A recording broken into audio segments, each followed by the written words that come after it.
ప్రతిపక్ష నాయకుడి సౌకర్యాలు అనేవి వారి పాత్రను, అధికారంలో ఉన్న ప్రభుత్వం నుండి వాటిని అందుకునే హక్కులను మరియు రాజకీయ వ్యవస్థలో వారి ప్రాముఖ్యతను ప్రతిబింబించే విధంగా ఉంటాయి. భారతదేశంలో ప్రతిపక్ష నాయకుడికి ఇచ్చే కొన్ని ముఖ్యమైన సౌకర్యాలు. 1. భద్రత.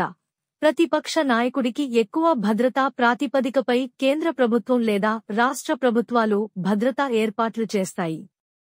2. Official residence. ఆమె కోసం పార్లమెంట్ లేదా అసెంబ్లీ భవనంలో ప్రత్యేకమైన గదులు, సమావేశాల కోణంలో సౌకర్యాలు అందించబడతాయి. 3. మొబైల్ ఫోన్లు మరియు ఇతర టెక్నాలజీ.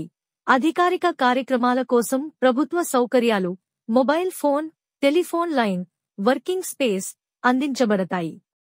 4. ట్రాన్స్పోర్టేషన్.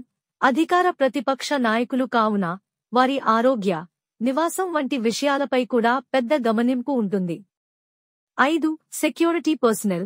సాధారణంగా ప్రతిపక్ష నాయకుడికి ప్రభుత్వ సౌకర్యాలలో ప్రత్యేక స్థలం లేదా ఆఫీస్ కేటాయించబడుతుంది.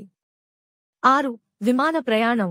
ఆపరేటివైన అవతారాలలో ప్రతిపక్ష నాయకులకు విమాన సౌకర్యాలు కూడా అందించబడవచ్చు. 7. సంఘటనలకు హాజరయ్యే ప్రత్యేక హక్కులు. ప్రభుత్వ కార్యక్రమాలు, సమావేశాలు తదితర వాటికి హాజరయ్యే వీలుని కేటాయిస్తారు. 8. Communication infrastructure. పరిసరాల్లో ఆదేశాల నుండి మరిన్ని సౌకర్యాలు సులభంగా అందుబాటులో ఉంటాయి.